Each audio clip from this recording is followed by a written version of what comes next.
Bismillahirrahmanirrahim. Assalamualaikum warahmatullahi wabarakatuh. Waalaikumsalam warahmatullahi wabarakatuh. Alhamdulillah wassalatu wassalamu ala Rasulillah wa ala alihi wa sahbihi wa man tabi'ahum bi ihsan ila yaumil. Kali ini kita pertemuan yang kedua membicarakan tentang salah satu kaidah tahdits tentang keahlian sahabat.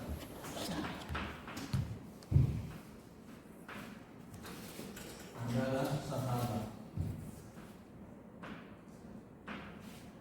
Keadilan sahabat.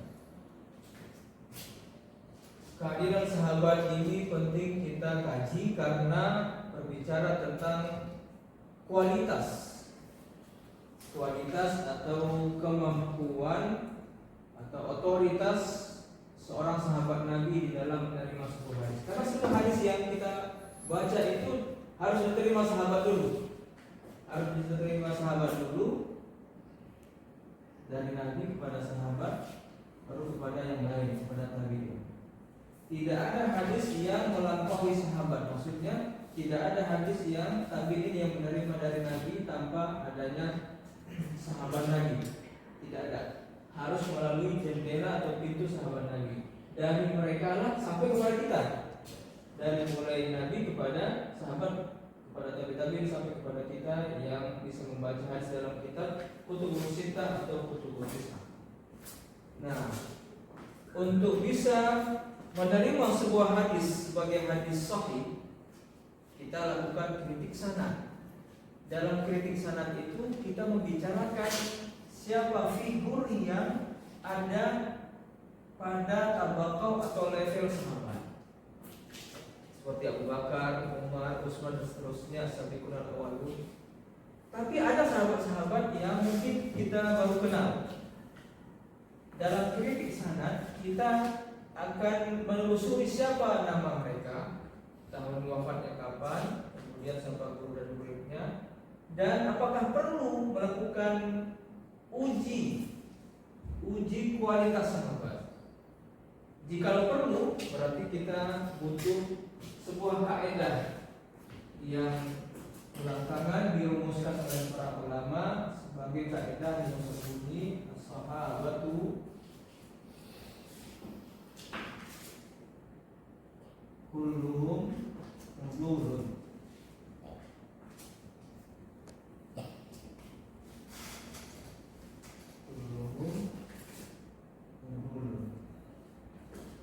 Sahabat Nabi, para sahabat Nabi semuanya berkualitas adil. Tapi apa definisi adil? Jikalau kita maksudkan adalah para sahabat Nabi, apakah mereka semuanya adil atau sebagian yang ba'duhum adil? Ini bunyi kaidahnya. Nanti kita akan melihat bagaimana kaidah ini bisa kita gunakan di dalam kritik sanad ketika membahas figur sahabat Nabi yang meriwayatkan hadis itu. Apakah keadilan mereka mempengaruhi hadis yang mereka riwayatkan dari Nabi? End of flashback. Kemarin Bapak sudah membagikan kelompoknya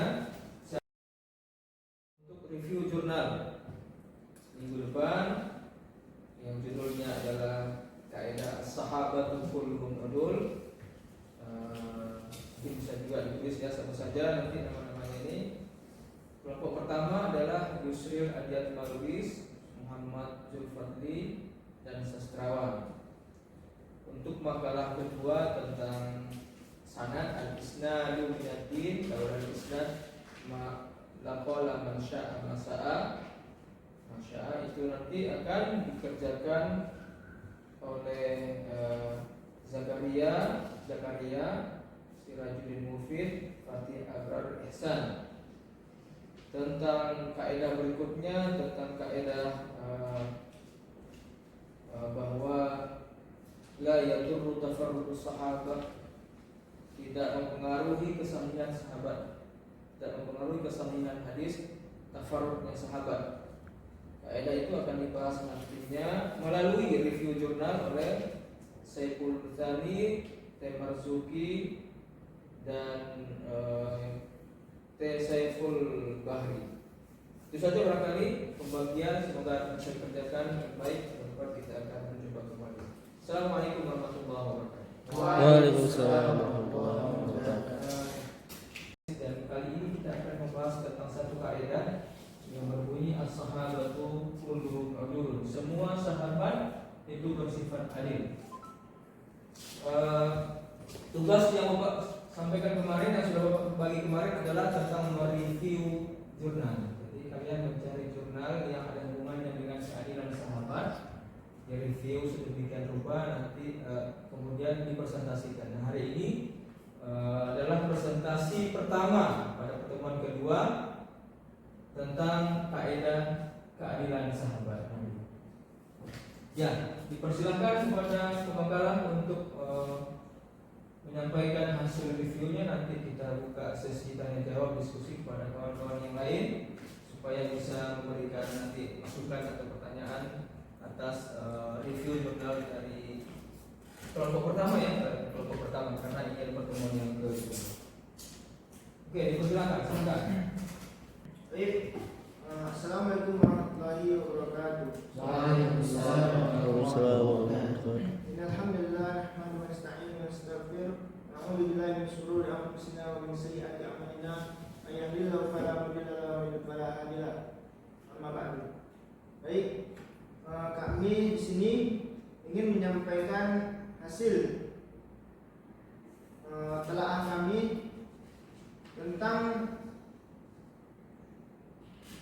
kualitas para sahabat yang saya ambil dari jurnal yang berjudul Telaah Histori Terhadap Keadilan Sahabat yang ditulis oleh Tasmin Tangerang dengan nama jurnal Al-Fikr, Jurnal Usuluddin Media Dialog Pemikiran Islam, edisi volume 14 nomor 3 tahun 2010. Latar belakang masalah, ada perbedaan pendapat di kalangan para ulama tentang keadilan para sahabat ini. Ada yang menyatakan tidak seluruh sahabat itu adil. Ada juga yang mengatakan sahabat itu seluruhnya adil. Nah, ulama yang mengatakan sahabat tidak adil adalah berpendapat bahwa sahabat adalah manusia biasa. Secara historis, berdasarkan fakta-fakta, mereka terbuka untuk dikritis. Sebab ada di antara mereka yang diketahui suka minum minuman keras, khamar, dan mabuk, dan kekeliruan lainnya. Adapun pendapat mayoritas ulama sahabat ulul bahwa seluruh sahabat itu adil, mereka berargumentasi dengan berbagai ayat atau hadis, diantaranya ayat 143 surah Al-Baqarah. Yang artinya dengan demikian pula kami telah menjadikan kamu umat Islam umat yang adil dan pilihan agar bisa menjadi saksi atas perbuatan manusia.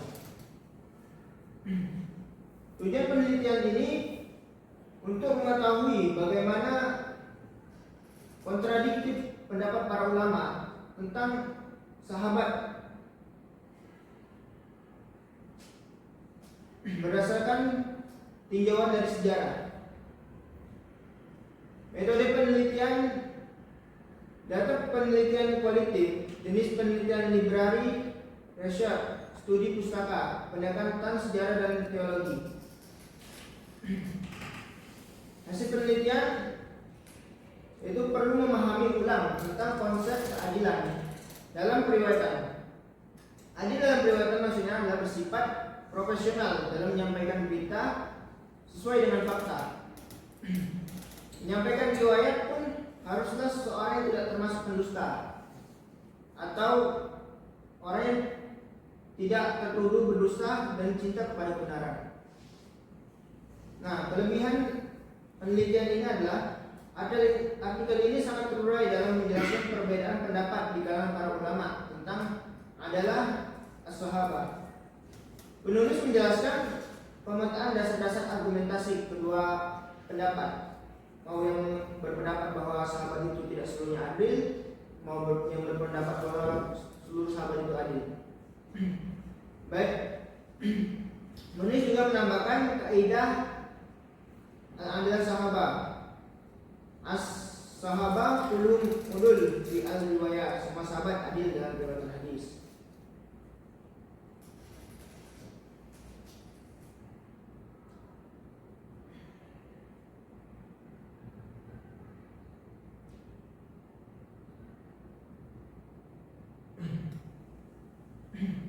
Kekurangan penelitian ini adalah artikel ini tidak menyertakan contoh-contoh hadis atau riwayat yang berasal dari para sahabat yang terdeteksi melakukan ketidakadilan dalam riwayatan. Poin tentang perlunya kritik matan hadis pun tidak dijelaskan di dalam artikel ini. Diskusi rekomendasi implementasi dari kaidah as-sahabah kulluhum adil perlu digunakan secara penelitian sanad hadis serta memberikan perhatian khusus untuk melakukan analisis sejarah para sahabat Nabi yang dinyatakan melakukan hal-hal yang tidak mendukung kepada aspek keadilan dalam meriwayatkan hadis. Mungkin hanya ini yang dapat saya sampaikan kepada teman-teman sekalian yang ingin bertanya. Saya persilakan untuk mungkin akan ada masukan dari mereka. Jadi masukan itu sebenarnya tadi yang telah dijelaskan itu sebenarnya pendekatan lain itu yang digunakan oleh penulis artikel tersebut yang tadi dijelaskan itu adalah pendekatan tentang tafsir, bukan tentang yang lain. Seperti dikarenakan apa? Dikarenakan sebab menggunakan penafsiran para ulama terhadap ayat-ayat yang dijadikan dalil tersebut. Jadi seperti contohnya seperti penafsiran Ibnu Abbas tentang surah Al-Hajj. Ini kan tentang penafsiran Al-Quran bukan hadis. Itu kan juga menjelaskan tentang berjihad yang bersama, apa ayat Allah menyuruh berjihad bersama. Baik. Mungkin kepada Anda mungkin ada untuk pertanyaan mereka.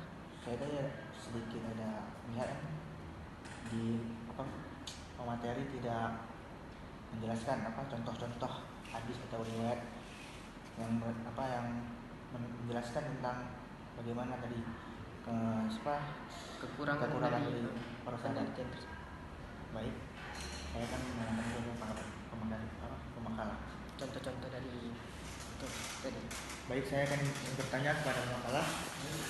Jadi mungkin bisa diberikan contoh-contoh perbuatan para sahabat yang dinilai bertentangan dengan prinsip keadilan sahabat tersebut. berikan kepada kami untuk mencari jawaban. Contoh-contoh sahabat yang melakukan perbuatan yang melanggar, yang tidak masuk dalam kategori keadilan. Nah itu di jurnal itu nggak sebutkan. Mereka namanya ada, cuma nggak di jurnal itu nggak sebutkan. Itulah kekurangan dari jurnal itu. Nah siapa-siapa yang sahabat itu? Sahabat itu ada. Ya, baiklah kami setelah kami berdiskusi mendapatkan jawabannya. Saya akan menjawab pertanyaan dari Al-Fatih. Contoh-contoh perbuatan sahabat Nabi yang dinilai bertentangan dengan prinsip keadilan sahabat tersebut. Nah, contoh-contohnya seperti Ammar bin Yasir, dia mengkafirkan Utsman bin Affan. Ada juga sebagai peminum atau pemabuk, yaitu Qudamah bin Maktum. Dan ada juga yang mementingkan dunia daripada agamanya, yaitu seperti Marwan. Sedangkan ada sahabat Nabi Abu Sufyan yang takut dibunuh saat penaklukan kota Mekah.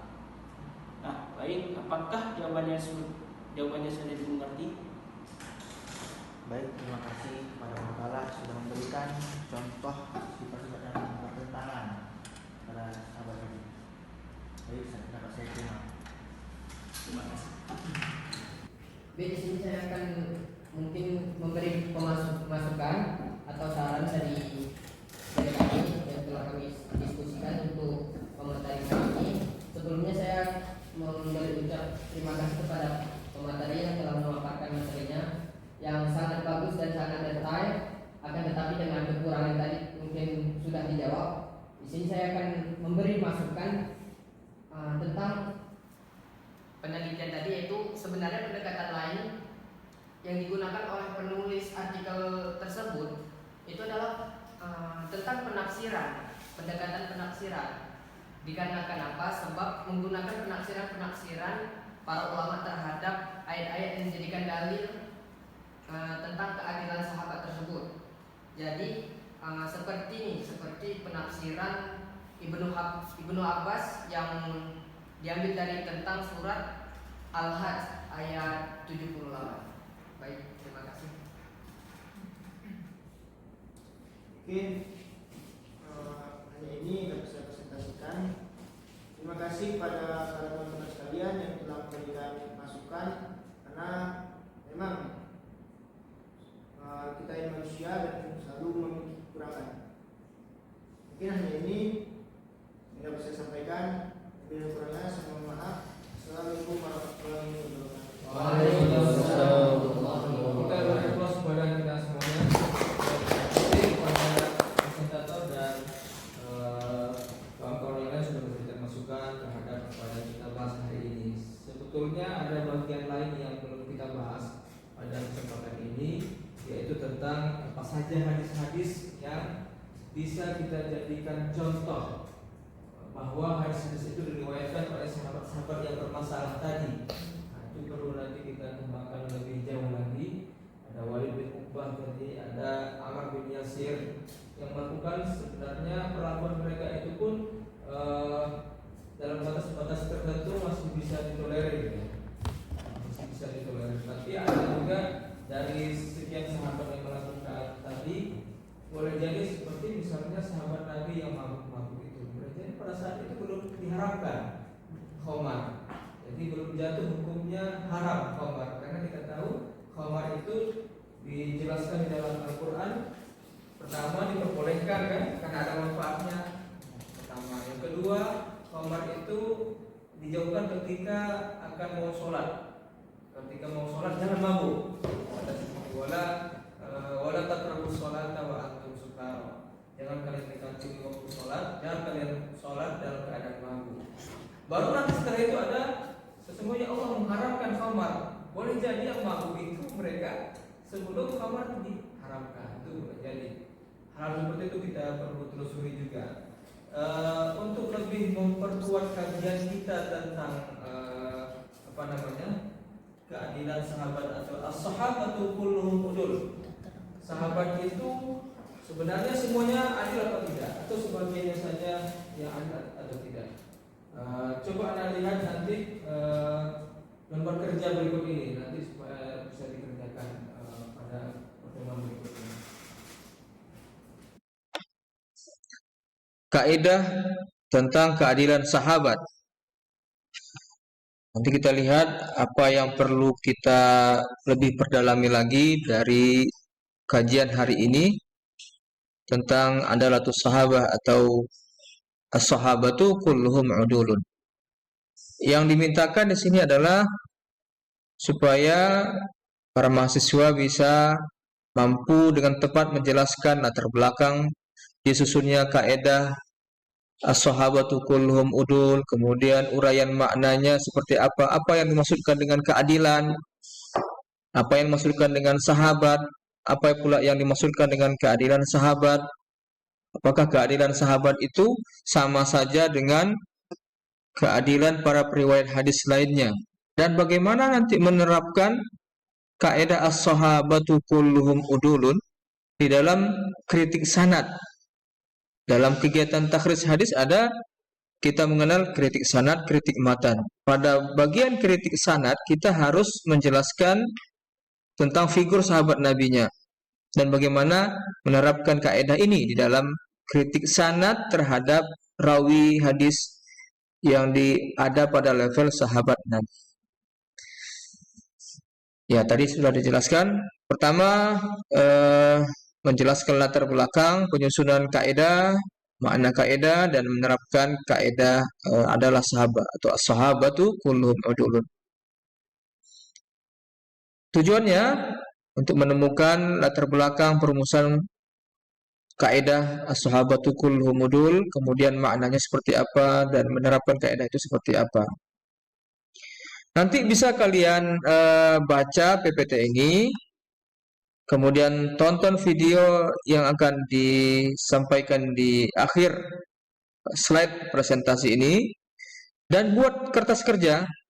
Isi kertas kerjanya tentang latar belakang, uraian makna, kaidah as-sahabatu kulluhum udul, kemudian bagaimana menerapkan kaidah itu di dalam kritik sanad hadis dalam kegiatan takhrijul hadis. Nah, ini nanti coba bisa didengarkan semuanya. Di sebelah kanan ini adalah video tentang kaidah keadilan sahabat Nabi yang saya ambil dari YouTube. Mari kita dengarkan bersama. Nanti kalian bisa membuatnya dalam bentuk lembar kerja atau kertas kerja, dikumpulkan minggu depan. Dikumpulkan minggu depan. Tentu pada lembar kerja itu sudah dituliskan lengkap nama dan NIM dan seterusnya. Mari kita dengarkan apa yang disampaikan di dalam video ini. Bismillahirrahmanirrahim. Alhamdulillah wassalatu wassalamu ala Rasulillah. As-sahabatu kulluhum adulun. Sahabat seluruhnya bersifat adil. Ini merupakan salah satu kaidah di dalam kajian hadis atau dalam studi hadis atau min qawaid hadis yang bisa digunakan di dalam melakukan analisis terhadap rijalul hadis atau para periwayat hadis ketika kita melakukan penelitian hadis dalam bentuk takhrijul hadis, dan di antaranya kita harus melakukan kritik sanad, terutama ketika kita akan menjelaskan atau menganalisis kualitas para periwayat hadis khususnya dari kalangan sahabat Nabi. Maka kaidah inilah yang akan kita gunakan, as-sahabatu kulluhum udulun. Tetapi sebelumnya kaidah ini bisa diartikan secara harfiah dengan seperti yang disebutkan tadi, seluruh sahabat bersifat adil. Kaidah ini bisa ditemukan atau yang merumuskan pertama kali dalam teks atau redaksi as-sahabatu kulluhum udul adalah Imam Nawawi yang wafat pada tahun 676 Hijriah dalam salah satu kitabnya yang terkenal dalam ilmu rijal hadis, ilmu mustalahul hadis, yaitu At-Taqrib wa Taysir li Ma'rifati Sunan al-Bashir bin Nadir. Kita bisa temukan itu pada halaman 92 yang ada di hadapan pembaca ini, yaitu ketika beliau menjelaskan tentang ma'rifatus sahabat radhiyallahu anhum, yaitu bagian yang ke-39 dalam cabang ilmu hadis yang membicarakan tentang sahabat Nabi.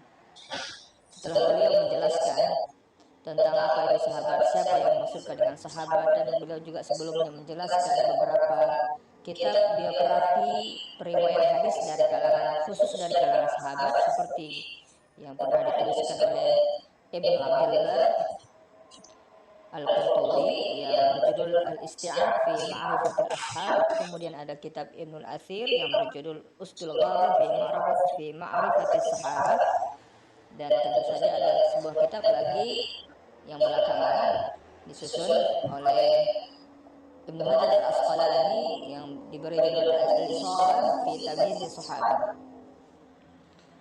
Setelah menjelaskan kitab-kitab tersebut dari segi aspek penamaan dan pengarang, kemudian beliau menjelaskan, Imam Nawawi menjelaskan siapa dimaksudkan sahabat, dan beliau menuliskan kaidah ini, as-sahabatu kulluhum udulun. Tetapi tidak sampai di situ saja, ada relaksi tambahan. Man labisa fitan wa ghairuhum bi ijma'in may yu'taddu bih. Jadi seluruh sahabat itu bersifat adil, baik yang ikut di dalam fitnah, terlibat di dalam peperangan yang disebut dengan dalam sejarah disebut dengan fitnatul kubra misalnya, dan fitnah peperangan yang lainnya, ataupun yang tidak terlibat dalam peperangan tersebut, berdasarkan konsensus atau kesepakatan di antara para ulama yang muktamad. Jadi kaidah ini bisa masuk ke dalam semua kalangan sahabat, baik yang terlibat di dalam perseteruan politik dalam peperangan, dalam bentuk peperangan di antara sesama umat Islam maupun yang tidak terlibat. Nanti kita akan melihat bagaimana implementasikan kaidah ini ketika kita akan menganalisis sahabat-sahabat yang meriwayatkan hadis.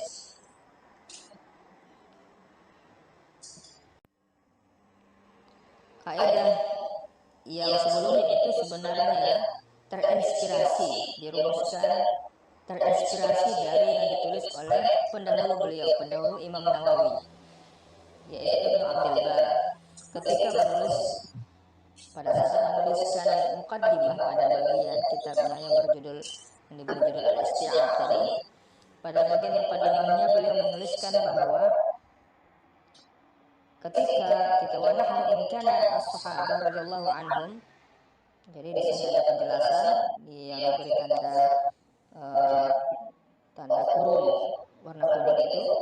Ketika kita ingin menganalisis sahabat Nabi, maka kita cukup hanya membahas dari aspek keadaan mereka berdasarkan kesepakatan ahlul haq, yaitu dari kalangan Ahlussunnah wal Jamaah, untuk menunjukkan bahwa ala annahum kulluhum adul, sesungguhnya mereka itu bersifat adil seluruhnya. Jadi ketika kita menganalisis sahabat Nabi pada bagian kritik sanad pada kegiatan takhrijul hadis, fawajibun, yang wajib itu adalah al-wuqufu ala asma'ihim wal bahth an siyarihim wa ahwalihim. Yang wajib itu kita hanya ingin mengetahui nama mereka, nama lengkap mereka itu siapa. Karena ada sebagian sahabat Nabi yang hanya dikenal dengan nama kunyah atau gelar alqabnya saja.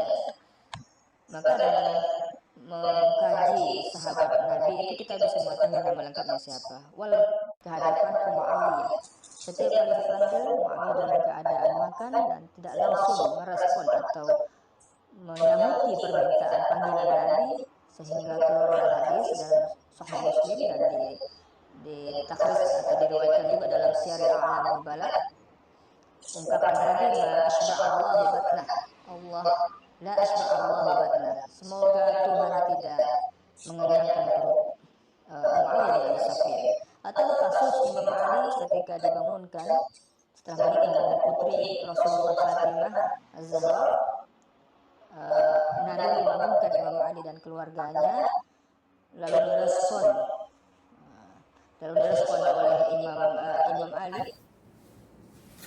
Ya, itu tadi tugasnya ke depan supaya dikerjakan bagian-bagian apa saja yang menjadi latar belakang, dan kemudian uraian kaidah as-sahabatul qulub itu seperti apa, nanti dijelaskan di lembar kerja kalian itu. Kemudian juga bagaimana menerapkan itu di dalam kritik sanad kegiatan takhrijul hadis. Sampai di sini ada pertanyaan? Ada pertanyaan? Saya kira sudah cukup jelas apa yang saya sampaikan. Mungkin sampai di sini saja yang dapat kita bahas tentang kaidah sahabatul qulub. Harapannya kalian bisa pahami dan lebih meningkatkan wawasan tentang bagaimana sahabat Nabi itu meriwayatkan hadis dan kualitas hadis mereka seperti apa. Apakah kita menerima sahabat-sahabat yang bermasalah dalam terminologi tadi, atau kita tetap tidak menerima hadis yang mereka riwayatkan karena banyaknya dalam tanda petik ya skandal atau perbuatan-perbuatan yang tidak baik dari kalangan beberapa orang sahabat, tidak semua sahabat. Jadi tidak semua sahabat yang melakukan seperti itu. Kita tutup sampai di sini pertemuan kita dengan sama-sama membacakan Alhamdulillahirabbil alamin. Assalamualaikum warahmatullahi wabarakatuh. Waalaikumsalam.